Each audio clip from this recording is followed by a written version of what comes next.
Bismillahirrahmanirrahim. Assalamualaikum viewers. I am Muhammad Zishan Abdullah and you are watching my YouTube channel Zishan Learning House.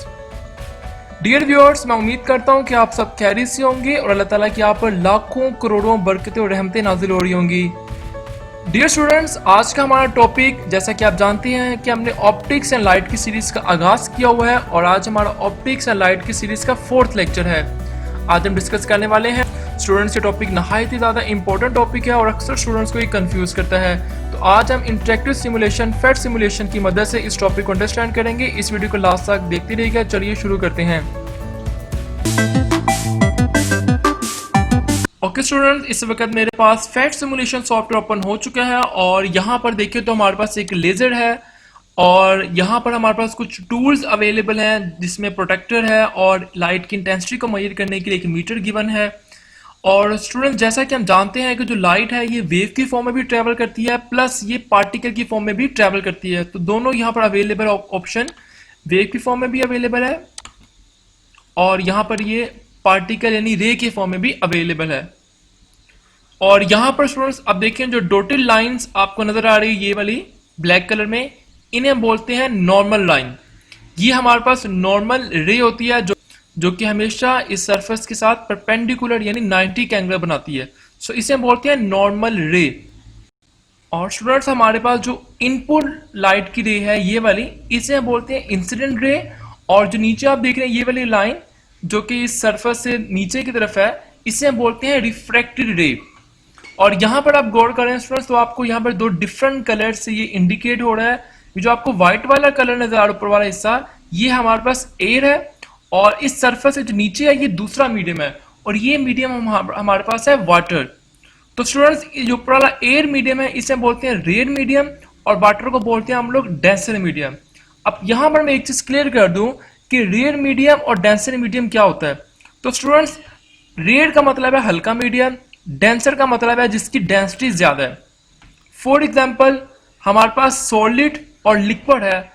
तो student, जो solid है ये denser है जबकि liquid ये हमारे पास रेयर मीडियम है, यानी ऐसा मीडियम जिसमें मॉलिक्यूल्स एक दूसरे के साथ काफी क्लोज होंगे वो ज्यादा डेंसर होगा। सॉलिड और लिक्विड में देखें तो सॉलिड जो है वो ज्यादा डेंसर है और लिक्विड जो है रेयर है। अगर हम बात करें लिक्विड और गैस की, तो लिक्विड हमारे पास डेंसर मीडियम है और गैस रेयर मीडियम है। तो यहां तक उम्मीद करता हूं कि आपको समझ लग गई होगी कि रेयर मीडियम क्या और डेंसर मीडियम क्या है। सो यहां पर देखिए व्हाइट कलर में आपको एयर शो कर रहा है और जो नीचे आप देखें तो ये वाटर है, मतलब ये रेयर मीडियम है और ये हमारे पास डेंसर मीडियम है। अगर मैं यहाँ पर मीडियम चेंज करना चाहूँ तो आपको यहाँ पर मीडियम चेंज करने की भी ऑप्शन गिवन है। और जैसे यहाँ पर देखें, अब देखें जो रिफ्रैक्टिव इंडेक्स यहाँ पर गिवन है एयर का, वो आपको मालूम है 1 होता है और जो वाटर है इसका ज्यादा होता है, इसका 1.33 होता है। तो यहां से हम चेंज भी कर सकते हैं। अगर मैं वाटर ऊपर करना चाहूं तो देखें जैसे ही मैंने वाटर और वाटर किया दोनों, तो लाइट बिल्कुल भी बेंड नहीं की, बिल्कुल स्ट्रेट लाइन में चलेगी है क्योंकि मीडियम में चेंज नहीं हुआ। ओके, सो हम उसको अब स्टूडेंट्स हम समझने जा रहे हैं टोटल इंटरनल ऑफ रिफ्लेक्शन। तो इसका जो फर्स्ट की है, फर्स्ट पॉइंट है, बहुत ही इंपॉर्टेंट, आपने हमेशा याद रखना। टोटल इंटरनल ऑफ रिफ्लेक्शन का फिनोमेना तभी होगा जब हमारे पास जो लाइट है वो हमेशा डेंसर से रेयर मीडियम में जाएगी। इसलिए यहां पर मैंने चेंजिंग की है। डेंसर मीडियम मतलब वाटर, एयर मतलब रेयर मीडियम। तो लाइट हमेशा जब डेंसर मीडियम से यानी वाटर से जाएगी रेयर मीडियम यानी एयर की तरफ, उस कंडीशन के अंदर जाकर हमारा टोटल इंटरनल ऑफ रिफ्लेक्शन का फिनोमेना अकर करेगा, वरना नहीं करेगा। ओके, तो ये नॉर्मल रे है, ये इंसिडेंट रे है और ये हमारे पास रिफ्रैक्टेड रे है। अब स्टूडेंट्स आप गौर कीजिएगा, जैसे जैसे ये 90 का एंगल है, अगर मैं प्रोटेक्टर रख के आपको दिखा दूं तो ज्यादा इजी हो जाएगा।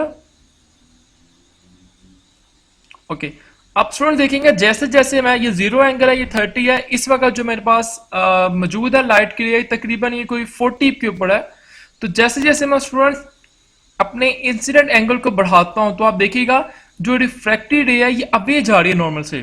सो ये पॉइंट भी नोट कर लें, जैसे जैसे इंसिडेंट एंगल को बढ़ाते हैं, इंसिडेंट एंगल कौन सा है, इस नॉर्मल और इस लाइट रे के दरमियान में ये वाला एंगल। तो जैसे जैसे मैं इंसिडेंट एंगल को बढ़ाता हूं, सो रिफ्रैक्टेड रे नॉर्मल से अवे चली जाती है, दूर चले जाती है। दोबारा देखें।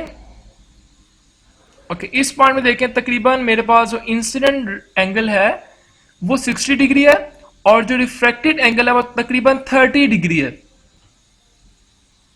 सो जैसे जैसे मैं इससे दूर जा रहा हूं, यानी जैसे जैसे इंसिडेंट एंगल बढ़ा रहा हूं, इंक्रीज कर रहा हूं इंसिडेंट एंगल को, तो रिफ्रैक्टिव रे जो है वो इससे नॉर्मल से अवे जा रही है।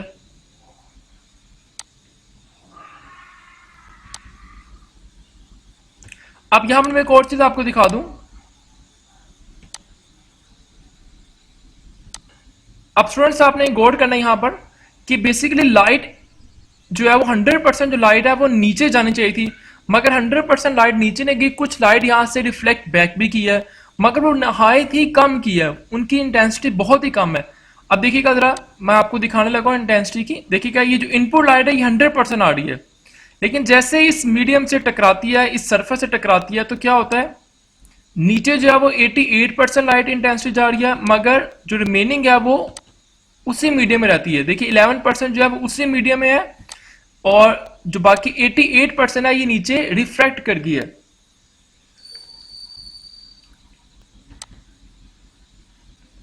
ओके, तो अब आगे बढ़ते हैं। अब स्टूडेंट्स जैसे जैसे आप गौर कीजिएगा, जैसे जैसे मैं इंसिडेंट एंगल को बढ़ा रहा हूं, आप इस पॉइंट को भी नोट कर लें, जैसे जैसे मैं इंसिडेंट एंगल को इंक्रीज कर रहा हूं, बढ़ा रहा हूं, सो ये जो रिफ्रैक्टेड रे है ये नॉर्मल से अवे जाती जा रही है, दूर जाती जा रही है। ओके स्टूडेंट्स, यहां पर आप देखिएगा जरा, जब मेरे पास एंगल है 55 डिग्री, उस टाइम पे जो हमारे पास इंसिडेंट रे है वो एंगल बना रही है नॉर्मल के साथ तकरीबन 80 डिग्री। इसका मतलब है कि जैसे जैसे मैंने इंसिडेंट एंगल को बढ़ाया, रिफ्रैक्टिव जो एंगल है ये भी ज्यादा होता गया और बहुत ज्यादा होता गया। अब स्टूडेंट्स इस पॉइंट पे देखिएगा, इस पॉइंट के बाद अगर मैं जरा सा भी एंगल को चेंज करता हूं, अगर इस पॉइंट पे मैं जरा सा भी एंगल को चेंज करता हूं, तो आप देखिए कि लाइट जो है वो सारी की सारी रिफ्लेक्ट नहीं बल्कि रिफ्लेक्ट बैक हो गई है। दोबारा देखिए इस चीज को, इस एंगल पे देखें स्टूडेंट्स, तकरीबन 55 डिग्री हमारे पास एंगल है। ये वो एंगल है जिसके बाद अगर मैं जरा सा भी एंगल को इंक्रीज करता हूं तो हमारे पास जो नई लाइट की रे आएगी वो रिफ्रैक्ट नहीं करेगी बल्कि रिफ्लेक्ट बैक कर देगी। सो इसके बाद जो हमारे पास एंगल होगा यहां पर करके, थोड़ा सा अगर मैं आगे कर सकूं तो ये वाला, तो इस एंगल को स्टूडेंट्स हम बोलते हैं क्रिटिकल एंगल। तो स्टूडेंट्स यहां पर आप देखें तकरीबन जो इंसिडेंट एंगल है वो 56 डिग्री बन रहा है। अगर मैं जरा सा भी आगे बढ़ाता हूं तकरीबन 57 डिग्री पर जाकर तमाम लाइट की रे रिफ्लेक्ट बैक कर देगी। सो 57 डिग्री यहां पर हमारे पास क्रिटिकल एंगल है। और इस पूरे प्रोसेस को, इस पूरे फिनोमेना को हम बोलते हैं टोटल इंटरनल रिफ्लेक्शन।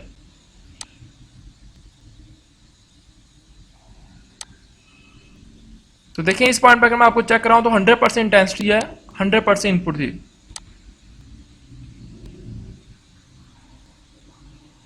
ओके, इसी तरह से स्टूडेंट्स अगर मैं आपको यहां पर दिखाऊं वेव की फॉर्म में, तो भी आप देखते हैं वेव की फॉर्म में। आप देखिएगा, अब स्टूडेंट्स यहां पर देखिए आपको ये ज्यादा जो है वो मोटी और यहां पर आपको बारीक नजर आ रही है। अब ऐसा क्यों है? इसकी रीजन स्टूडेंट्स बेसिकली ये इंसिडेंट रे है और ये हमारे पास जो है वो रिफ्रैक्टेड रे है और ये लाइट की इंटेंसिटी बहुत कम रिफ्लेक्ट बैक भी हो रही है, जो कि बहुत ही कम है। यहां पर डार्क कलर में इंडिकेट किया, बेसिकली बहुत ही कम होती है। सो देखिए ये मोटी है, ये बारीक है। अब इसकी रीजन क्या है? इसकी रीजन स्टूडेंट्स यहां पर ये है कि ये वाला जो यहां पर आप देखें तो लाइट के जो एयर के पार्टिकल्स हैं ये अवे होते हैं, मतलब इस लाइट के अगेंस्ट जो रेजिस्टेंस है वो नहायत ही कम है। तो यहां पर रेजिस्टेंस कम है, यहां पर रेजिस्टेंस ज्यादा है। और यहां पर स्टूडेंट्स एक बात मैं क्लियर कर दूं कि हर मर्तबा ये नहीं होगा कि जो 60 डिग्री पर हमारा क्रिटिकल एंगल ही हो, यानी ऐसा एंगल जिसपे हमारी लाइट की रे सारी की सारी रिफ्लेक्ट बैक हो जाए, उसे हम बोलते हैं क्रिटिकल एंगल। तो स्टूडेंट्स मैं यहाँ पर ये बात आपको बता रहा हूँ कि हर मर्तबा ये नहीं होगा कि हमारा क्रिटिकल एंगल 60 डिग्री रहे। ये डिपेंड करता है हमारे मीडियम के ऊपर, ये डिपेंड करता है हमारे रिफ्रैक्टिव इंडेक्स के ऊपर।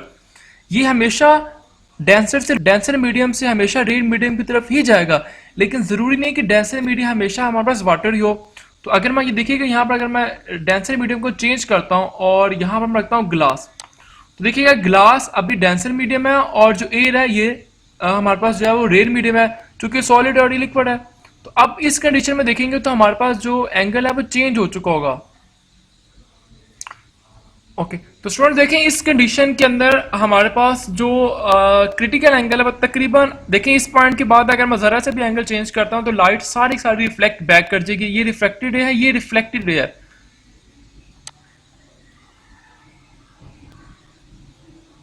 तो स्टूडेंट देखें इस कंडीशन में तकरीबन हमारे पास जो है कोई 48 डिग्री बनता है क्रिटिकल एंगल। तो जैसे मैंने मीडियम चेंज किया तो आप देखें क्रिटिकल एंगल भी चेंज हो गया। इसी तरह से अगर मैं दोबारा से रखता हूं यहां पर वाटर को, गिलास को रखते हैं और नीचे करते हैं वाटर को। ओके, तो स्टूडेंट देखें इस कंडीशन के अंदर हमारे पास जो क्रिटिकल एंगल होगा आप देखेंगे वो चेंज हो चुका होगा टोटली। तो स्टूडेंट्स इस कंडीशन में देखिए मैंने जैसे मीडियम चेंज किया, अब ऊपर हमारे पास ग्लास है, नीचे वाटर है। अभी भी ये डेंसर मीडियम है, ये रेयर मीडियम है। तो इस कंडीशन में देखिए मेरे हमारे पास तकरीबन कोई 70 डिग्री के ऊपर जाकर जो लाइट की रे है वो रिफ्लेक्ट बैक करेगी। तो तकरीबन देखिए जब मैं 70 डिग्री पर लेके आता हूँ, तकरीबन 70 डिग्री पर आकर हमारी सारी सारी जो लाइट की रे है वो रिफ्लेक्ट बैक करती है। यानी इस कंडीशन में जो क्रिटिकल एंगल वो 70 डिग्री है। तो यहां से हमने एक बात क्लियर कर ली कि जैसे ही हम मीडियम को चेंज करते हैं तो उस कंडीशन के अंदर भी हमारा क्रिटिकल एंगल चेंज होता है। अगर हम इस टॉपिक का क्विक रिव्यू करें तो स्टूडेंट्स यहां पर हमने दो कंडीशन देखी। पहली कंडीशन ये है कि लाइट हमेशा डेंसर मीडियम से रेड मीडियम की तरफ ही जाए, और सेकंड कंडीशन ये है वो एंगल जिसे हम क्रिटिकल एंगल बोलते हैं, वो एंगल जिसे हम क्रिटिकल एंगल बोलते हैं उसके बाद जितनी भी रेज आएंगी वो सारी की सारी रिफ्लेक्ट बैक करेगी। तो दो कंडीशन यहाँ पे हमने देखी। इसके अलावा स्टूडेंट्स हमने यहाँ पर ये भी देखा कि अगर हम मीडियम को चेंज करते हैं तो हमारा क्रिटिकल एंगल भी चेंज हो जाता है। और स्टूडेंट्स इस फिनोमेना की बहुत ज़्यादा एप्लीकेशन है। अपने लाइट सिग्नल को ट्रांसमिट करने के लिए हम जो ऑप्टिकल फाइबर का इस्तेमाल करते हैं, ऑप्टिकल फाइबर भी इसी फिनोमेना के तहत काम करती है। सो ये था हमारा आज का टॉपिक। अपनी नेक्स्ट वीडियो के अंदर हम इसी तरह से कोई इंटरेस्टिंग टॉपिक लेके आऊंगा। इसके लिए जरूरी है कि स्टूडेंट्स आप चैनल को सब्सक्राइब करने के साथ साथ बेल आइकन को जरूर हिट कीजिएगा, ताकि जैसे ही मैं कोई नई वीडियो अपलोड करता हूं आपको उसका नोटिफिकेशन मिल सके। अल्लाह हाफिज।